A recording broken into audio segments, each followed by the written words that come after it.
Radio Retro, your voice in the space. Hello everyone, welcome again to our show called Moving Forward. Tonight we are opening the lines to you again to hear your stories, your memories and the moments that stay with you forever.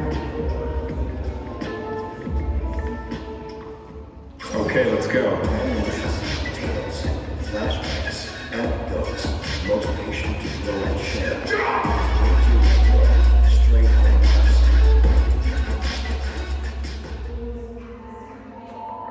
Let's go to our first caller, Angela. You are on the air. Tell us about your project for TCT. We heard you worked at MoMA before. Yes, that's right. Hello, everyone. I used to curate exhibition at MoMA. Now, funnily enough, I work at Momars. The same concept, but on Mars. Our mission? Exploring human creativity beyond gravity. Before everything changed, I worked on exhibition about queer artists and colonialism. Themes that even now seem painfully relevant. But what can I say? We took what we could, and we showed what survived, what is safe and the contaminated. Sometimes I think the Hope Project, this museum, this colony, was one long act of selection. Choosing what to carry forward and quietly hoping we made the right choices. Still, one thing hasn't changed.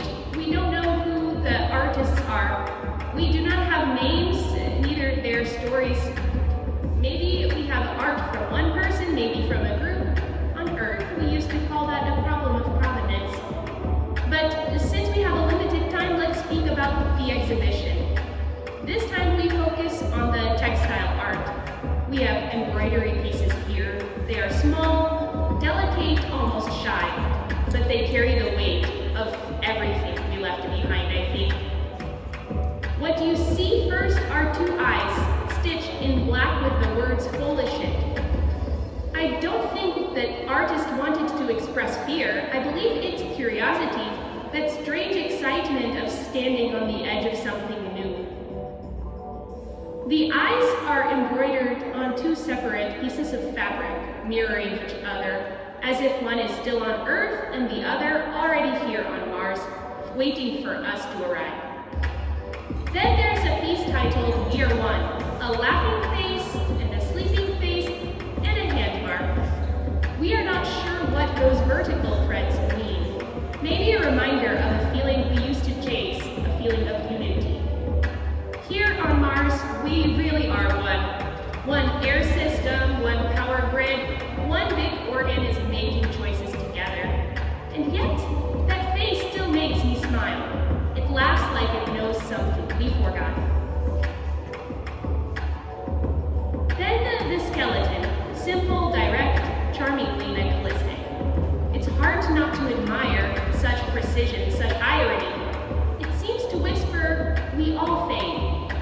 I think that the artist's message was, we are here only for a moment, though some of us apparently stay longer than expected, long enough to change planets. Who'd have thought?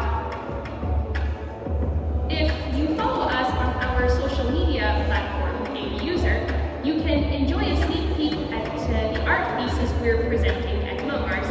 So now please take a look at the boot. I think it was made in memory of movement, of walking, working, carrying, of filling the ground, a quiet relic of motion. And then we see a white shirt, corporate cut, nice stitching, a face embroidered on the shirt, sad or maybe dreaming through the good old days in the office.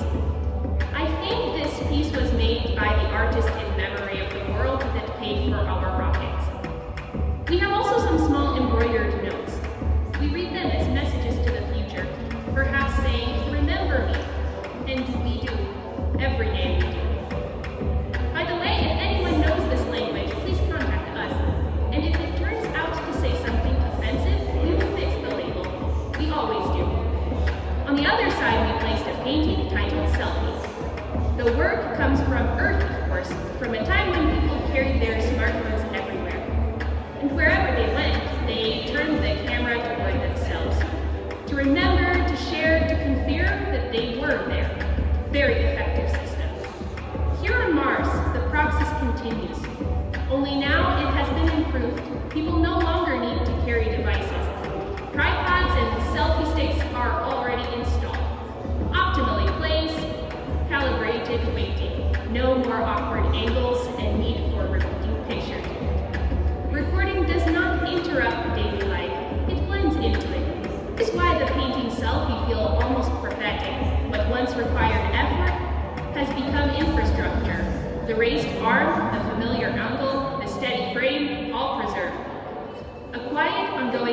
motivation. Do you see me? Am I noticed? Am I useful? Simple communication, because visibility creates reassurance, and reassurance creates stability. That is why we chose to show this work. It feels so relevant and timeless. Now a few words about the presentation and technicalities. Art pieces are sealed in plastic, our most precious material now. Turns out plastic is great when the atmosphere wants to kill you. Hated on Earth, here it became the go-to source. And does anybody recognize this concrete and metal? The rough surface, the faint traces of light? Yes, those are the walls. Fragments of the old MoMA in New York. I could almost feel the vibe of the old museum. The footsteps, the air conditioning, the smell of coffee and rain from the street. Black blocks, on the other hand, are from the park which was nearby. Now look at the mirror. The mirror is from the toilets in MoMA. A shared surface, once used by everyone, a piece of reflection in every sense. We felt it was very important to preserve it. Now let's focus on our centerpiece, the ceramic vase with balance. Again, if you are familiar with Earth's art history, you will remember Jeff Koons. Here we've reversed the formula. Our balloons are real and filled with oxygen from Earth.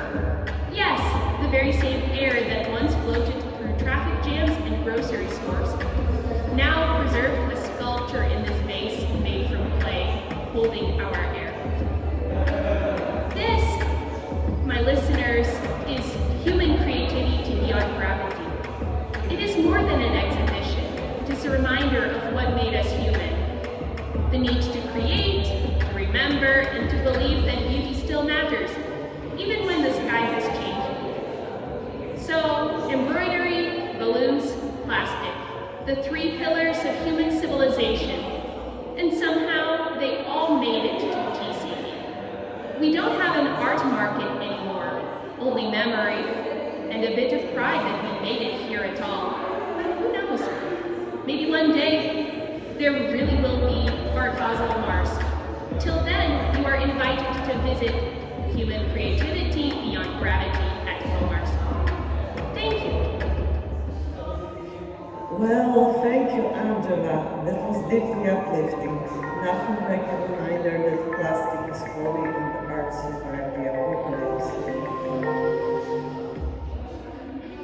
Thank you, Angela, for that glimpse into human creativity beyond gravity. And a gentle reminder, if you are keeping any unregistered Earth artworks in your habitat, please return them.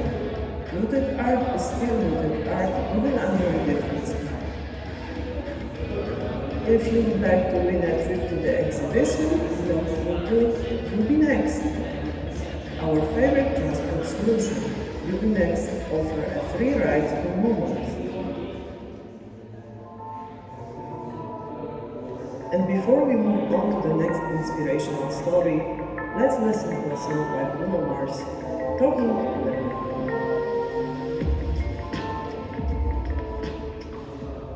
Okay, let's go. Tales, flashbacks, anecdotes, motivation to grow